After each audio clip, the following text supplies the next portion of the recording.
Welcome back. સુનેત્રમાં આગળ વધી તો સપના વિદેશના હતા, પણ હકીકત નરક જેવી નીકળી. એજન્ટોએ રચેલી માયાજાળમાં ફસાયેલા એક ગુજરાતી પરિવારની વેદના સાંભળીને પથ્થર દિલના માણસની આંખમાં પણ આંસુ આવી જાય. વિદેશમાં બંધક બનાવીને મોતનો ડર બતાવવો, ધમકીઓ આપી, રૂપિયાના ભૂખ્યા એજન્ટોએ એક હસતા રમતા પરિવારની જિંદગી અને મોત વચ્ચે લટકાવી દીધો. જુઓ વિદેશની લાલચમાં કેવી રીતે જિંદગી દાવ પર લાગી અને કેવી છે આ પીડિત દીકરીની કંપારી છૂટી જાય તેવી આપવીતી.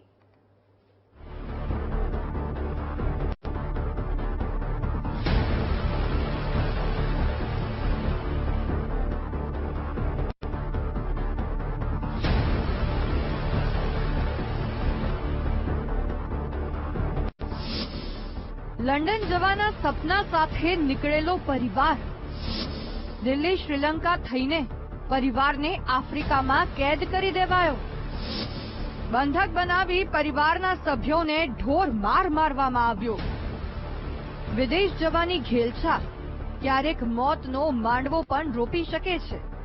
કંપારી છૂટી જાય તેવી એક ઘટના બની છે.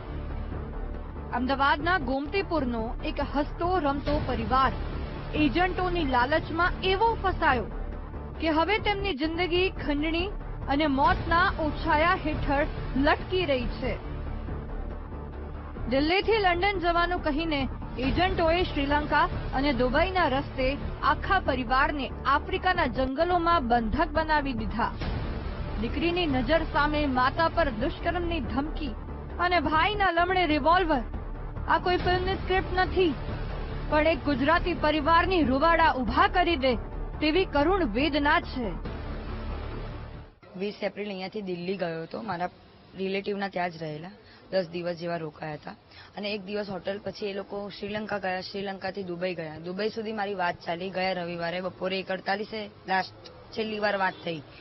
એના પછી મારો કોઈ કોન્ટેક્ટ નથી અને સોમવારે 3:50 મને કિડનેપરનો કોલ આવ્યો કે તારી ફેમિલી મારી જોડે છે, ખાન બાબા નામ છે કિડનેપરનું, તું પૈસા મોકલી દે અને તારા આગળના એજન્ટોએ મને આ ફેમિલી વેચી દીધી છે. અગર તું પૈસા નહીં મોકલે તો હું મારી કાઢીશ, અફઘાનિસ્તાન મોકલી દઈશ, કિડની કાઢી કાઢીશ વગેરે વગેરે વાતો મને કહી રહ્યો છે.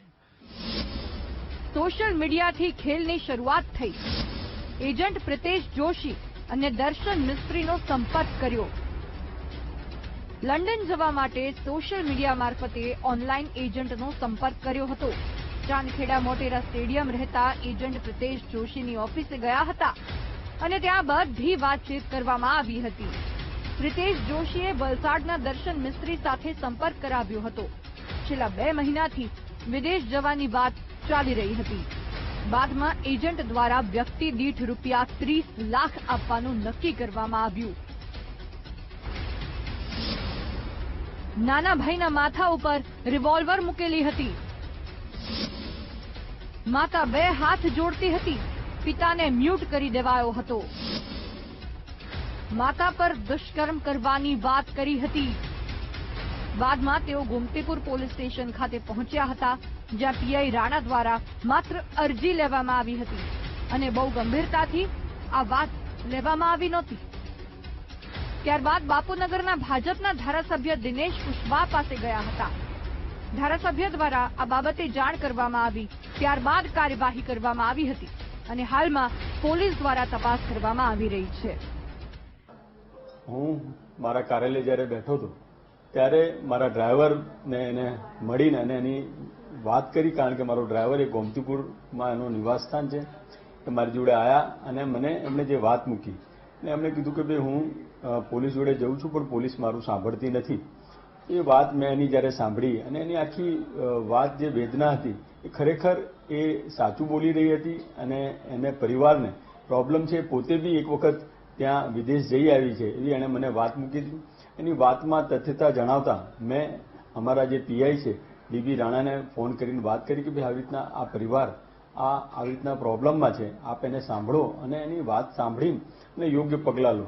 જો કે અમદાવાદના એજન્ટ પ્રિતેશ જોશીને પોલીસે પકડી પાડ્યો છે. વલસાડના એજન્ટ દર્શન મિસ્ત્રીની પણ ભાળ મળી ગઈ છે. પોલીસે આરોપીને પકડીને વધુ તપાસ હાથ ધરી છે. અમદાવાદના ગોમતીપુરનો આ સામાન્ય પરિવાર જ્યારે લંડન જઈને સુખી થવાના સપના સાથે ઘરની બહાર નીકળ્યું ત્યારે તેમને અંદાજ પણ નહીં હોય કે તેમની આ સફર એક ભયાનક દુઃસ્વપ્નમાં ફેરવાઈ જશે. સપના પૂરા કરવા નીકળેલા પિતા અને પુત્રો પર જ્યારે અત્યાચાર ગુજારવામાં આવ્યો ત્યારે તેના ફોટા વતનમાં રહેલી દીકરીને મોકલીને કરોડોની ખંડણી માંગવામાં આવી ત્યારે આખી ઘટનાનો ક્રૂર ચહેરો સામે આવ્યો. Bureau report,